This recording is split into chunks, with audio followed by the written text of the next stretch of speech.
আমাদের মন্ত্রীদের মুখের কথা এক আর মাঠের বাস্তবতা কিন্তু আর এক। ফেসবুক খুললে আপনি কোনো না কোনো একটা মন খারাপ করা মব বা মন খারাপ করা দৃশ্য দেখতে পারবেন। আদালতে মব হয়েছে, আদালতে বোমা ফাটছে, ধর্ষণের মামলা করছে বলে তার বাবাকে খুন করে কুপিয়ে মেরে ফেলা হয়েছে, ইউনোর পদত্যাগের দাবিতে ইউনো অফিসে মব হয়েছে। আমার অভ্যন্তরীণ সংকটের সাথে রাজনৈতিক সংকটটার কোনো সমন্বয় বা সম্পৃক্ততা বলছি আগে একটু সাপ্লিমেন্ট করে নিই ওনার কথাটা। দেখেন, মানে 6 months is too early two comment, এটা ঠিক আছে না, বাট দ্য পয়েন্ট ইজ যে গ্রাফটা আমরা কি দেখতে, আমার একটা সেকেন্ড দেন। যদি 6 মান্থ খুব আর্লি হয়ে যায় তাহলে আপনি আমার একটু ক্লারিফাই করবেন কখন থেকে আমরা কাউন্ট করব যেটা ম্যাচিউর টাইম? বলছি আমি। দেখেন, হানিমুন পিরিয়ডটা কি? হানিমুন পিরিয়ডটা হচ্ছে any venture, be it marriage or anything, মানে যতক্ষণ না পর্যন্ত ক্রিটিক্যাল ভিউজ আসতেছে ততক্ষণ পর্যন্ত এটা হানিমুন পিরিয়ড, ঠিক আছে? বিয়েতেও বা যে কোনো জায়গায়। তো আমরা ক্রিটিক্যাল ভিউজ দেওয়া শুরু করব। হ্যাঁ, দেখেন গ্রাফটা আমরা দেখব। আমি কি প্রথম রাউন্ডে বললাম যে তাল গাছের আগায় উঠতে গেলে কোনো শর্টকাট রাস্তা নাই। ওকে ফাইন, কোনো শর্টকাট নাই, কিন্তু ব্যাপারটা যদি এরকম হয় যে তৈলাক্ত বাসে আপনার বানরের বেয়ে উঠা যদি হয়, মানে 2 ফুট উঠে আবার যদি 1 ফুট নেমে যায়, অথবা 2 ফুট উঠে তৈলাক্ত বাস যেহেতু নেমে যায়, তাইলে কিন্তু ডেস্টিনেশনে যাওয়া কঠিন হয়ে যাবে। এবং দেখেন, এই যে কেন বলতেছি কথাগুলো, গ্রাফটার কথা কেন বলতেছি, গ্রাফটা কিন্তু নিম্নগামী, গ্রাফটা ঊর্ধ্বগামী না। গ্রাফটা যদি ঊর্ধ্বগামী হইতো তাইলে I won't mind, okay fine, gradually হচ্ছে না। এখন কি গ্র্যাজুয়ালি ডাউনওয়ার্ড না গ্র্যাজুয়ালি আপওয়ার্ড, সেটা আমরা দেখি। যেমন ধরেন মব, না মব, আপনার স্বরাষ্ট্রমন্ত্রী একদম প্রথম দিকে বললেন no mob, no more mob, ওকে।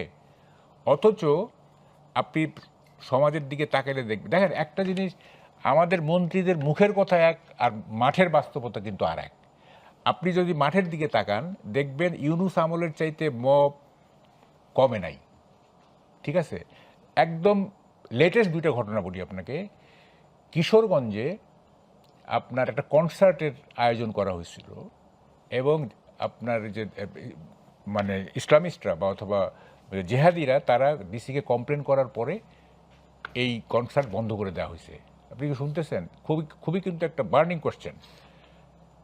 কনসার্ট বন্ধ করে দেওয়া হয়েছে থ্রেট করার পরে। আই এম শিওর, মানে এই খবর যদি জাইমা রহমান জানেন তাহলে তার বাবার প্রতি তার অভিমান হবে, কারণ she is westernized girl lady. Concert বন্ধ করে দেওয়া হয়েছে। ব্রাহ্মণবাড়িয়াতে আপনার পুলিশের অনুষ্ঠান, সেইখানে আপনার মব হয়েছে, পরে অবশ্য পুলিশ তাদেরকে ইয়ে করছে, বুঝেন, পুলিশের অনুষ্ঠানে মব হয়েছে, কারণ ওখানে গান হচ্ছিল, ঠিক আছে? আপনার এই কি বলে যে কত ঘটনা, ফেসবুক খুললে আপনি কোনো না কোনো একটা মন খারাপ করা মব বা মন খারাপ করা দৃশ্য দেখতে পারবেন ফেসবুক খুললেই। মানে মানে একাধিক পাবেন, ইফ নট মানে 2-3টা পাবেন। পুলিশের অনুষ্ঠানে যদি মব হয়, সেই মব তো সাধারণ কোনো লোকে করে না, কারা করে?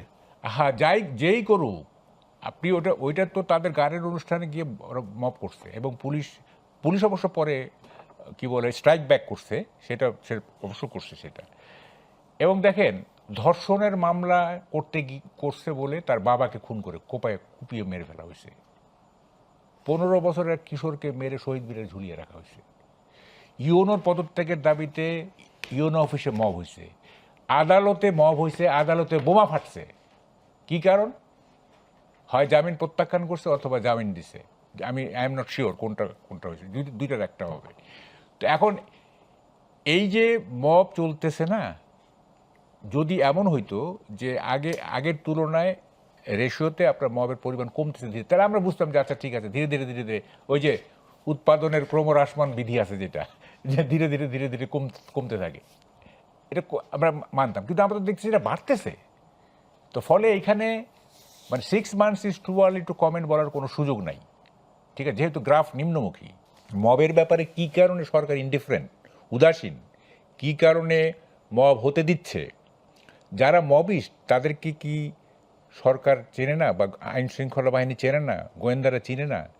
কোনো মবিস্টকে কি আপনার আইনের আওতায় আনা হয়েছে? No mobist is taken into task.